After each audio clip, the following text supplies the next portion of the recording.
കർത്താവേ, നിന്റെ ഉന്നതമായ നാമത്തിന് സ്വസ്ഥം ചെയ്യുന്നു. കർത്താവേ, നിന്റെ വിശുദ്ധ പൗരോഹിത്യത്തെ മഹത്വപ്പെടുത്തണമേ.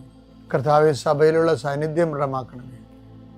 39 വർഷം ഞാൻ അർപ്പിച്ച കൃപാന്റെ യുഗതിയാൽ കൃപാസ്ഥാന ജീവനോടെ പ്രത്യക്ഷപ്പെട്ട മാതാവിൻ്റെ മാധ്യസ്ഥയിൽ അത്താറയിൽ നടന്ന 10,000-കണക്കിന് ആരാധന ശക്തിയാൽ കർത്താവേ, പഠന പരീക്ഷകളിലൊക്കെയെല്ലാം വ്യാപൃതരക്കുന്ന മക്കളെ ആശീർവദിക്കണമേ. വിവാഹം ഒത്തുവരുന്നതിന് വേണ്ടി പ്രാർത്ഥിക്കുന്നവരെ, വിവാഹം നിശ്ചയം ചെയ്തിട്ടുള്ളവരെ, വിവാഹ ദിനങ്ങളെ പ്രതീക്ഷിക്കുന്നവരെ, കർത്താവ് അതിനുവേണ്ടിയുള്ള ചിട്ടവട്ടങ്ങൾ ചെയ്യുന്നവരെ, ഒരുക്കങ്ങൾ നിശ്ചയിക്കുന്നവരെ, സാമ്പത്തികം അന്വേഷിക്കുന്നവരെ, തേടുന്നവരെ കർത്താവ് ആശീർവദിക്കട്ടെ. വിദേശങ്ങളിലേക്ക് പോകാൻ ഉദ്ദേശിക്കുന്നവരും ഡേറ്റ് ഫിക്സ് ചെയ്തവരെ, തിരിച്ചു വരാൻ പോകുന്നവർ, നിങ്ങളുടെ യാത്രകളെ കർത്താവ് ആശീർവദിക്കട്ടെ. നിങ്ങൾ കൊണ്ടുപോകുന്ന രേഖകളെ കർത്താവ് ആശീർവദിക്കട്ടെ.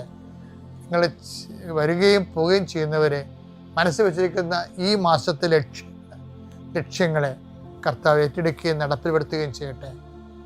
നീ ഏറ്റവും കൂടുതൽ വേദനിക്കുന്ന കാര്യങ്ങൾ നിന്റെ മകനെക്കുറിച്ചാകാം, മകളെക്കുറിച്ചാകാം, ജീവിത പങ്കാളിയെക്കുറിച്ചാകാം, അത് എന്തു തന്നെയായാലും ഈ പ്രാർത്ഥനയുടെ ശക്തിയാൽ കർത്താവിൻ്റെ രക്തം തളിക്കപ്പെടുകയും നീ അനുഭവിക്കുന്ന സങ്കടങ്ങളിൽ നിന്ന് വിടുവിക്കുകയും ചെയ്യട്ടെ. എൻ്റെ കർത്താവിന് ഉന്നതമായ നാമത്തിൽ മക്കളില്ലാത്തവരെ ആശീർവദിക്കുന്നു. എൻ്റെ കർത്താവ് മക്കളെ ലഭിക്കുന്നതിനായി ആശീർവദിക്കുന്നു. എൻ്റെ കർത്താവ് ഉന്നതമായ നാമത്തെ ഗർഭസ്ഥ ശിശുക്കൾക്ക് പ്രശ്നങ്ങളുള്ളവരെ, ആശുപത്രി കിടക്കുന്ന രോഗികളെ, രോഗം ഇതിലൊക്കെ പിടികിട്ടാത്തവരെ, പലതരത്തിലുള്ള നീണ്ട ഐസിയുവിലും നീണ്ട ദിവസങ്ങൾ താമസിക്കുന്നവരെ, സാമ്പത്തികമായ ബാധ്യതകളാൽ വലിയ ജപ്തി നടപടിയൊക്കെ വരാൻ പോകുന്നവരും വന്നിട്ട് അതിലൂടെ കടന്നു പോകുന്നവർ, അവർക്ക് എത്രയും വേഗം ഒരു പോംവഴി കിട്ടാൻ പരിശുദ്ധ മാതാവ് ആശീർവദിക്കട്ടെ.